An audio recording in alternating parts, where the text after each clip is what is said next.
नमस्कार, बहुत स्वागत है आप सभी का हमारे इस खास बुलेटिन में। मैं हूं आपके साथ ज्योति यादव। चलिए बुलेटिन की शुरुआत करते हैं। पिहोवा में चल रहे 7 दिवसीय अंतर्राष्ट्रीय सरस्वती महोत्सव में कला और संस्कृति का अनूठा संगम देखने को मिल रहा है।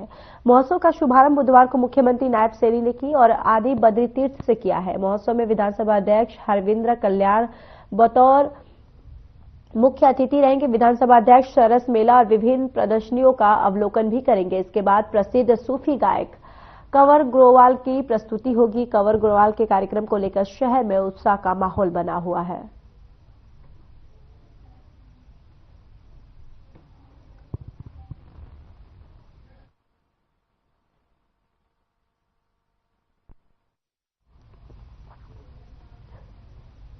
कुरुक्षेत्र में सरस्वती महोत्सव में विधानसभा स्पीकर हरविंद्र कल्याण पहुंचे। बताते चले कि सरस्वती नदी पर प्रदर्शनी लगी है और सरस मेले का अवलोकन किया है। तो वहीं तीर्थ के जल में चाचमन भी किया गया है।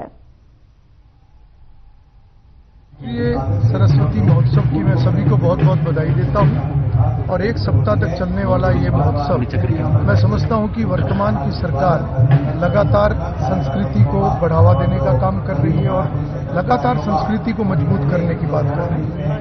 सरस्वती नदी जिसको लेकर एक बहुत ही बड़ा कार्य पिछले वर्षों में हुआ है और एक मैं बधाई देना चाहूंगा सरस्वती बोर्ड को, जो उनके चेयरमैन हैं घुमन सिंह जी और सभी यहाँ की टीम को, जो लगातार इस विषय को आगे बढ़ा रहे हैं।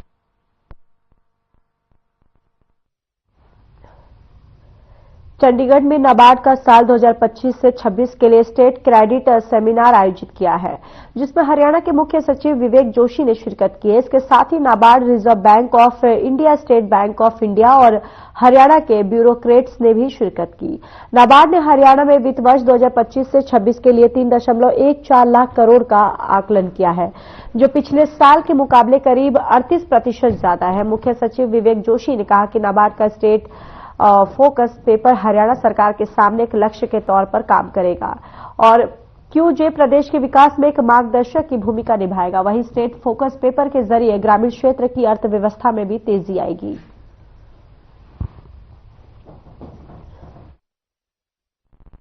हमें अगर ग्रामीण और विकास की तरफ हम वर्क करते हैं तो सबसे उसमें मुख्य होता है कि हमारा क्रेडिट फ्लो होना चाहिए और नाबार्ड जो है ग्रामीण क्षेत्रों में क्रेडिट को बढ़ावा देने के लिए, स्पेशली प्रायोरिटी सेक्टर एक सेक्टर होता है जिसमें क्रेडिट को बढ़ावा देने के लिए शुरू से ही कार्यरत है। 1989 से ही हम ये क्रेडिट प्लानिंग प्रोसेस इनिशिएट करते हैं। जिस बहुत गर्व की बात है कि आज नाबार्ड ने स्टेट क्रेडिट सेमिनार किया और इसमें स्टेट फोकस पेपर, जो कि सभी पॉलिसी मेकर्स, विशेषकर जो स्टेट गवर्नमेंट के अधिकारी हैं, उनके लिए एक बेंचमार्क के रूप में, जैसा कि मेरे पूर्व वक्ता ने अपने लास्ट स्टेटमेंट में कहा, वहीं से मैं स्टार्ट कर रहा हूं। एक तरह का बेंचमार्क जो है वो करेगा और एज ए गाइडिंग फोर्स ये हमारे को आने वाले साल में जो एक्टिविटीज लेनी है उसके बारे में गाइड करेगा। नाबार्ड ने एग्रीकल्चर ग्रोथ, रूरल डेवलपमेंट और फाइनेंशियल इंक्लूजन में सहयोग दिया है, उसके बारे में हम सभी जानते हैं।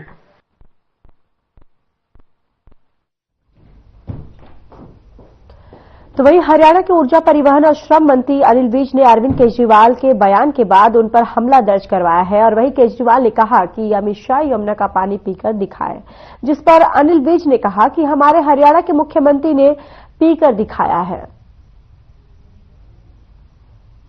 ये तो अंदाजा लगाया जा सकता है कि पंजाब से पैसे कौन भेज रहा है, पंजाब में किसकी सरकार है, किसके पास पैसों का अंबार है, ये अंदाजा लगाया जा सकता है। और ये शुचिता की बात करने वाले हर हथकंडा अपना रहे हैं चुनाव लड़ने के लिए। हमारे मुख्यमंत्री ने पी के दिखा दिया, एक ही बात है, मुख्यमंत्री हो चाहे कोई हो, हमारे मुख्यमंत्री ने पी के दिखा दिया पानी को। मामला दर्ज हुआ है तो उसकी जांच होगी, कार्रवाई होगी। वो बताएं कहां है जहर और किसने मिलाया, उनको बताना पड़ेगा। उसने एक टेरर क्रिएट करने की कोशिश की है दिल्ली के लोगों ने, तो उसका जवाब तो उनको देना ही पड़ेगा। देखिए, बिजली के जो दाम हैं, हुड्डा जी इतने साल मुख्यमंत्री रहे हैं, उनको समझ होनी चाहिए कि बिजली के दाम सरकार तय नहीं करती है। बिजली के दाम इंडिपेंडेंट अथॉरिटी है, और शायद वो हुड्डा साहब के राज में ही बनी थी। नियामक अथॉरिटी जो है वो तय करती है, सरकार नहीं करती है। ना आप सरकार को इसका दोष दे सकते।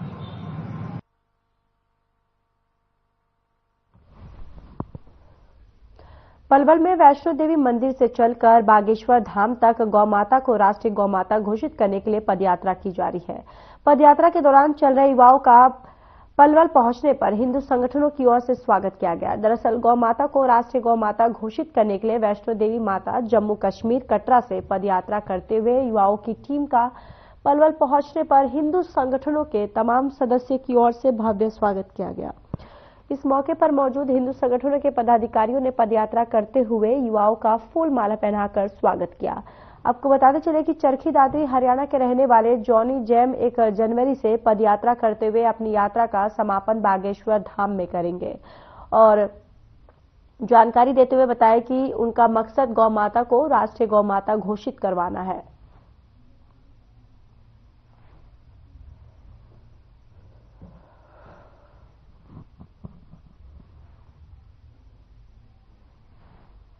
ये जी सबसे बड़ा उद्देश्य ये हमारा गौ माता को राष्ट्रीय माता बनाने के लिए, जो रॉकी भाई हमारा इतनी दूर से हमारे गौ माता को राष्ट्रीय माता बनाने के लिए हमारे पलवल शहर में आए हैं, उनके लिए उनका पहले तो बहुत बहुत धन्यवाद मेरे भाई का। हम तो कहते हैं सभी हिंदू भाई से भी अपील और हाथ जोड़ के विनती करते हैं, सभी भाई आगे जाकर आगे आए और भाई का हेल्प करके, जहां भी हमारे भैया रास्ते में चल रहे सभी गौरव वाले भाई आगे आए, इनकी हेल्प करके आगे तक हमें इनकी सफल कराए यात्रा को। पिछले लंबे से समय से गौ माता को लेकर विवाद चल रहा है कि गौ माता को राष्ट्रीय गौ माता को घोषित किया, लेकिन वो काम पूरा नहीं हो पा रहा। ऐसे क्या कारण है? ये जी गौ माता को जो राजनेता हैं वो राजनेता गौ माता को राजनीति को लेकर काम करते हैं। माँ वैष्णो देवी से बागेश्वर धाम की पैदल यात्रा कर रहा हूँ मैं, तो बागेश्वर धाम सरकार और हमारी गौ माता को राष्ट्रीय माता का दर्जा दिलाने के लिए मैं यात्रा कर रहा हूँ। और जी मेरे को आज हो गए 1 तारीख से मैं यात्रा स्टार्ट की, 1 जनवरी से यात्रा स्टार्ट की थी। आज मेरे को पूरा 1 महीना हो गया है और 24 घंटा मैं खड़ा रहता हूँ। हमारी गौ माता के लिए मैं यात्रा कर रहा हूँ, हर हिंदू भाई को मैं जोड़ते हुए चल रहा हूँ। ऐसा क्या मामला है जिसको लेकर आपको पद यात्रा करनी पड़ रही है? ये जी सबसे पहली बात तो ये हिंदुस्तान के अंदर इतनी बड़ी घटना हो रखी है, जो माँ के लिए भी कोई खड़ा नहीं है, जिसने दूध पिला रखा है, धनवान बना रखे है।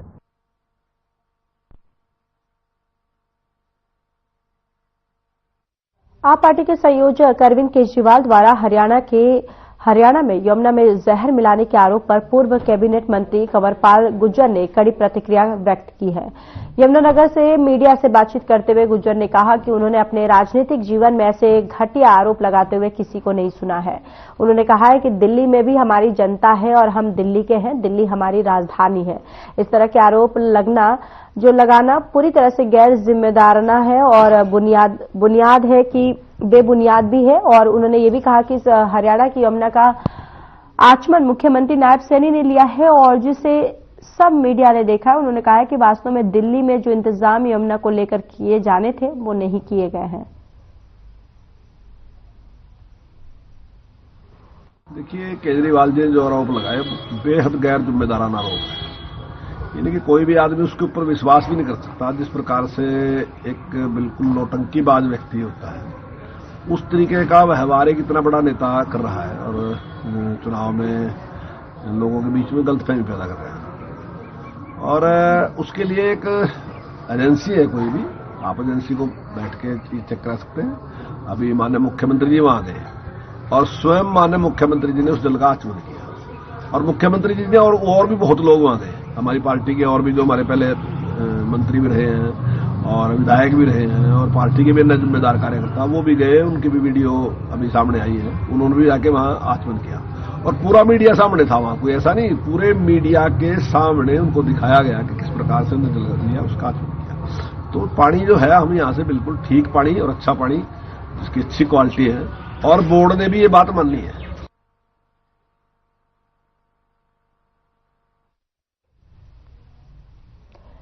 सिरसा के एक होनहार युवा पीयूष शर्मा ने पूरे हरियाणा को गौरवान्वित किया है। पीयूष शर्मा को इंडियन बुक ऑफ रिकॉर्ड्स में हरियाणा के सबसे युवा साइबर सुरक्षा विशेषज्ञ के रूप में शामिल किया गया। यह उपलब्धि उनकी असाधारण तकनीकी योग्यता और साइबर सुरक्षा के क्षेत्र में उल्लेखनीय योगदान को मान्यता देने के लिए दी गई है। पीयूष अपनी इस उपलब्धि का श्रेय अपने माता पिता को दे रहा है और इस ऐतिहासिक सफलता का जश्न मनाने के लिए पीयूष ने सिरसा के उपायुक्त शांतनु शर्मा से औपचारिक मुलाकात की। इस दौरान उपायुक्त ने न केवल पीयूष को इस उपलब्धि के लिए बधाई दी बल्कि उनके योगदान की भी भरपूर सराहना की।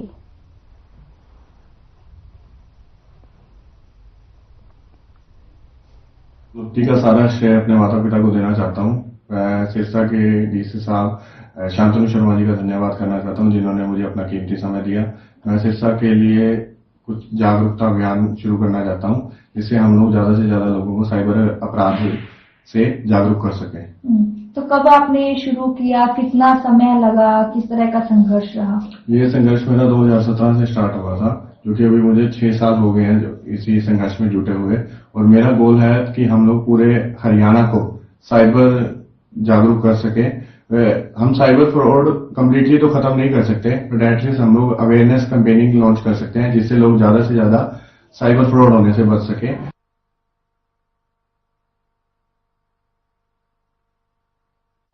चरखी दादरी में यातायात व्यवस्था सुचारू बनाए रखने और सड़क दुर्घटनाओं पर अंकुश लगाने के लिए नगर परिषद द्वारा 70 लाख रुपए की लागत से विभिन्न चौराहों पर ट्रैफिक लाइट लगाई गई है, जिसका चेयरमैन बख्शीराम सैनी सहित नगर पार्षदों ने उद्घाटन किया। इस अवसर पर नगर परिषद चेयरमैन ने कहा कि सभी नागरिक और वाहन चालक यातायात नियमों का पालन करें और रेड लाइट होने पर वाहन को रोकें और ग्रीन सिग्नल होने पर वाहन को चलाएं। उन्होंने कहा कि ट्रैफिक लाइट से जाम से निजात मिलेगी और सड़क दुर्घटनाओं पर भी अंकुश लगेगा।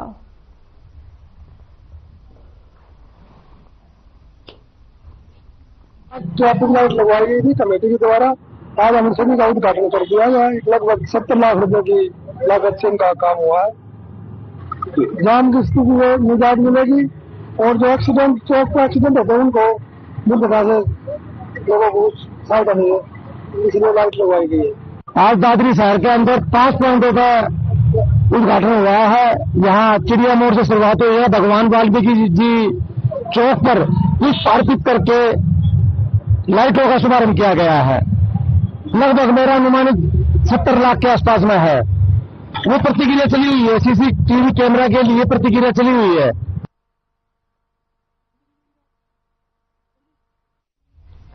सिरसा विधायक गोकुल सेतिया का बयान सामने आया। गोकुल सेतिया ने लाइव आए और कहा कि नगर परिषद के भ्रष्ट अधिकारी और कर्मचारी हैं, अपनी साख बचाने के लिए मोर्चा खोल रहे। इसके साथ ही उन्होंने कहा कि वे सिरसा में भ्रष्टाचार नहीं होने देंगे। जानकारी के मुताबिक विधायक के खिलाफ पीडब्ल्यूडी और नगर परिषद के कर्मचारियों ने मोर्चा खोलने को लेकर बैठक की थी, जिसकी भनक विधायक गोकुल सेतिया को लग गई और इसके बाद लाइव आकर उन्होंने अपनी राय रखी।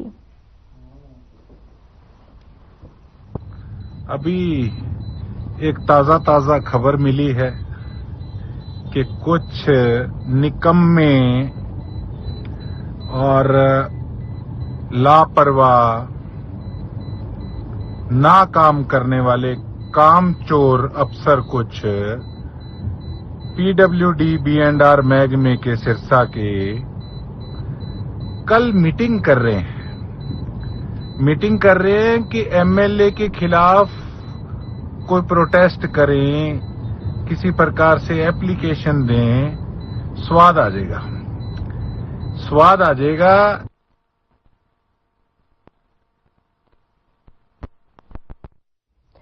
2 फरवरी को दीक्षा कार्यक्रम और मुनि सम्मेलन का आयोजन होना है और इस सम्मेलन में भाग लेने के लिए हरियाणा के सामाजिक न्याय और अधिकारिता मंत्री कृष्ण कुमार बेदी नरवाना के पतराम नगर के जैन संस्थान में पहुंचे और जहां उन्होंने जैन मुनियों से आशीर्वाद लिया। इस मौके पर पत्रकारों से बातचीत करते हुए उन्होंने कहा कि इस दुनिया में समाज और मानव जाति को अहिंसा परमो धर्म का मार्ग पर चलने के लिए जैन मुनि प्रेरित करते हैं और इसमें उनका अहम योगदान होता है। इसके साथ ही उन्होंने कहा कि जीवन में सात्विक जीवन जीने की अगर प्रेरणा मिलती है तो वो जैन मुनि को देखकर मिलती है।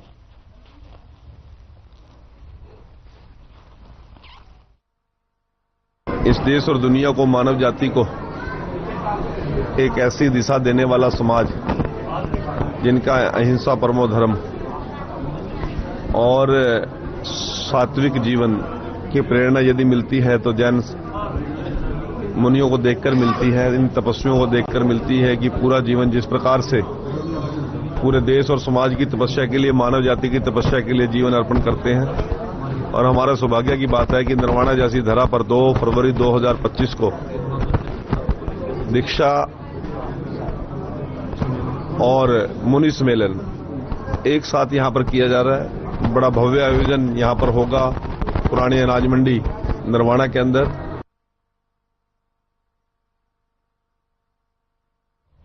करनाल की पुरानी अनाज मंडी स्थित हरियाणा पिछड़ा वर्ग कल्याण निगम कार्यालय पर सीएम फ्लाइंग की टीम ने छापेमारी की।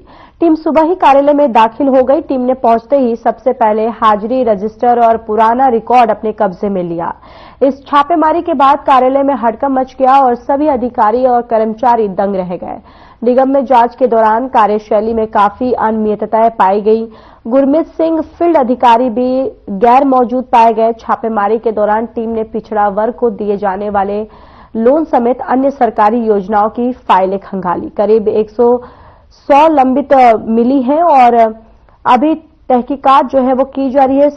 CM flying DSP Sushil Kumar ने बताया कि हमें इस कार्यालय के अधिकारियों और कर्मचारियों के बारे में काफी समय से शिकायतें मिल रही थी। बहुत सी शिकायतें ये भी आ रही थी कि जिनके पास लोन लेटर है उन्हें लोन नहीं दिया जा रहा है। वहीं अधिकारी और कर्मचारी पूरे दिन कार्यालय में नहीं मिलते हैं।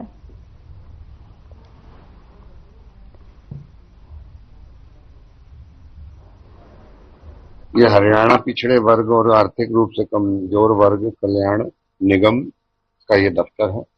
यहाँ हमें शिकायत मिली थी कि जो पात्र व्यक्ति हैं जिनको लोन की सुविधा हरियाणा सरकार द्वारा दी जा रही है, अल्पसंख्यकों को, बीसी कैटेगरी के लोगों को और कमजोर व्यक्तियों को, उन्हें जो है लोन समय पे नहीं दिया जा रहा और जो पात्र हैं उनके लोन जो है वो रिजेक्ट किए जा रहे हैं।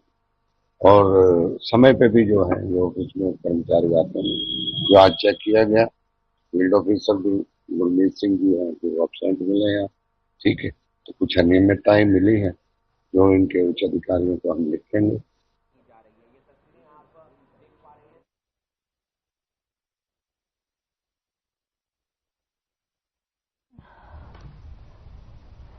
इंद्री उपमंडल के गांव भादसों के एक दुकानदार के साथ दर्जनों युवकों द्वारा मारपीट करने का मामला सामने आया है। पीड़ित दुकानदार ने इस हादसे की सूचना इंद्री पुलिस को दी। इस बारे में जानकारी देते हुए घायल दुकानदार रोहित ने बताया कि कल कुछ लोग उनकी दुकान पर सामान लेने के लिए आए थे।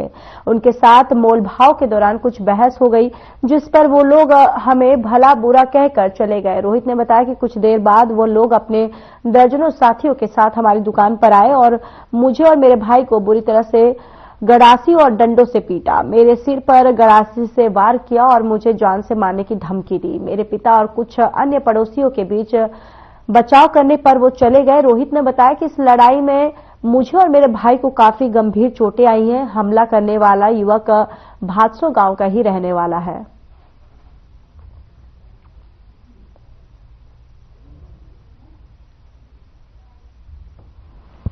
ये तो हमारा भतीजा लग रहा है जी दुकान पे, ऐसी वो कपड़े की दुकान पे जी, ठीक है जी। वो रंजिश में बताऊं बात क्या कि बच्चा चले गया दूसरी दुकान पे, वो तुम्हारे गांव की दुकान, जो चलो बच्चा चलेगा कोई बात नहीं, चले जाओ, बच्चा चले जाता है जी, कोई बात नहीं। उनके 2 बच्चे थे ना, उसके मार पिटा जी।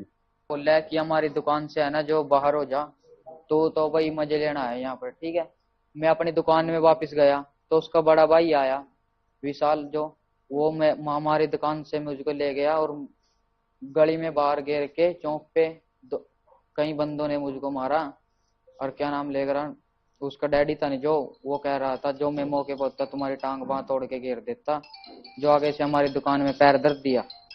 बात ये थी जी, इसका लड़के का मार दिया जी, छोटे बच्चे का जी। कौन, क्या नाम है इसका नाम अरुण है जी। अरुण है जी। अच्छा, फिर जी हम वहाँ पे चले गए जी, महा भाई इसका क्यों मारे बताने गए, तो उन्होंने हमारे पास अचानक से हमला कर दिया जी।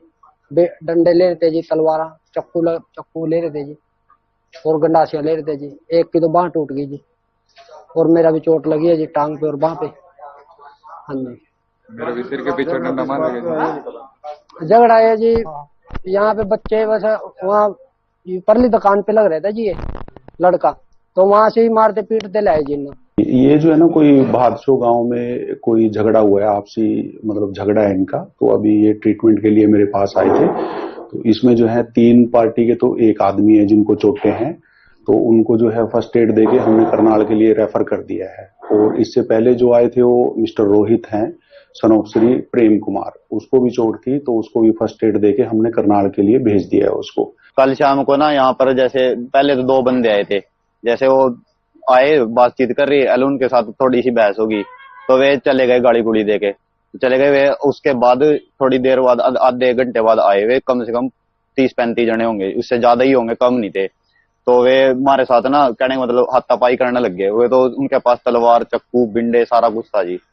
तो जैसे मेरे डैडी भी आ गया था यहाँ पर, फिर तो वे उनसे बात करने लग रहे, भाई क्या बात हुई क्या नहीं हुई। तो इतनी देर में तो उन्होंने तलवार चक्कू काट के मेरे यहाँ से देखो गंडासी लग रही जी। हाँ, 2 पक्षों में है, दुकान के सामने झगड़ा, उसकी सीसीटीवी फुटेज भी ले ली गई है और हॉस्पिटल में एडमिट है। अभी देखो रुका आया हुआ, भेजा आइयो, तो जैसी भी कार्रवाई बनेगी सख्त से सख्त कार्रवाई की जाएगी। कहीं ना कहीं करनाल भी भेजा गया, कुछ को रेफर भी हुआ है, 3 रेफर हो रहे हैं करनाल।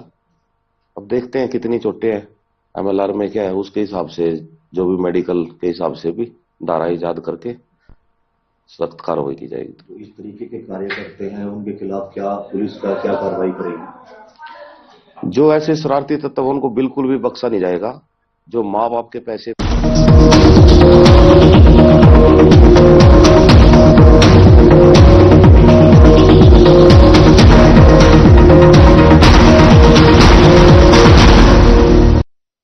सेवाओं की लोकतांत्रिक बनाया जा सका है। आज लोन, क्रेडिट कार्ड, बीमा जैसे प्रोडक्ट सबके लिए आसानी से सुलभ हो रही है। 200 को तो हमारे देश के रेहड़ी फैक्ट्री पर दुकान लगाकर आजीविका चलाने वाले भाई बहन बैंकिंग व्यवस्था से बाहर रहे। आज उन्हें PM स्वनिधि योजना का लाभ मिल रहा है। डिजिटल ट्रांजैक्शन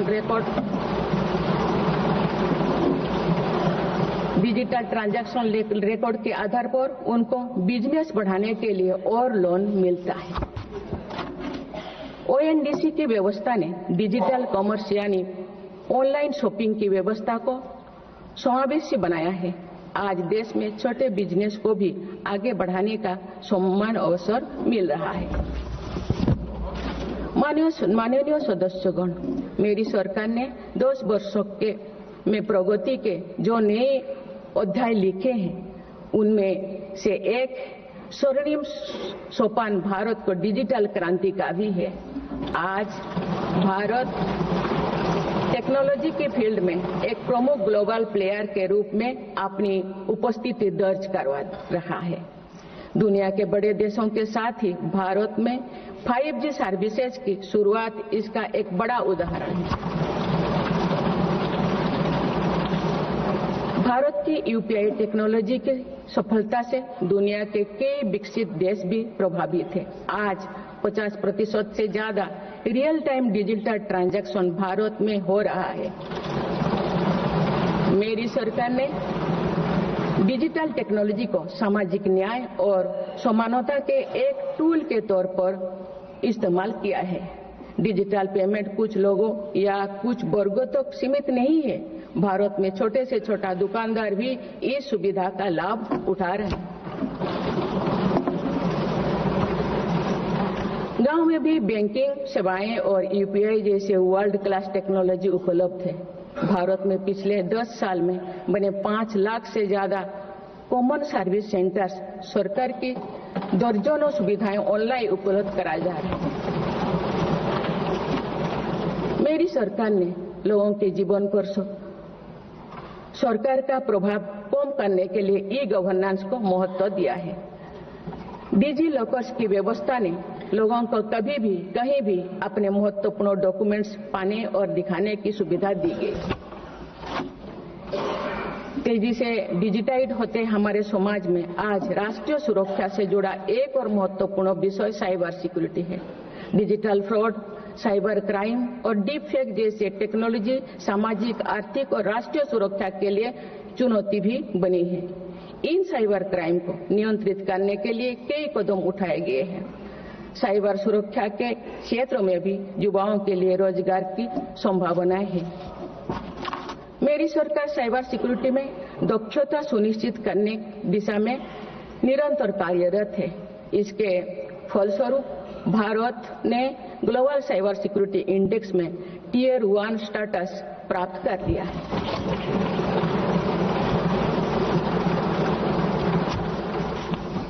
माननीय सदस्यगण, किसी भी देश का आधुनिक इंफ्रास्ट्रक्चर ने केवल उसके नागरिकों को एक बेहतर जीवन एवं देश को नई पहचान देता है, बल्कि देश को एक नया आत्मविश्वास भी देता है।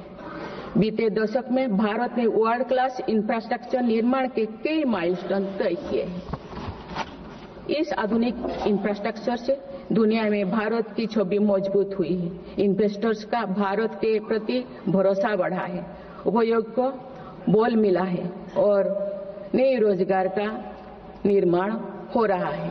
मेरी सरकार देश के हर हिस्से को हाईवे, एक्सप्रेसवे से कनेक्ट करने के लिए मिशन मोड में काम कर रही है। पीएम गति शक्ति नेशनल मास्टर प्लान के द्वारा परियोजना पर पूरा करने की गति तेज हुई है। 2 साल पहले बुनियादी ढांचे का बजट लगभग 2 लाख करोड़ रुपया था, जो पिछले बजट में बढ़कर 11 लाख करोड़ रुपया से अधिक हो गया।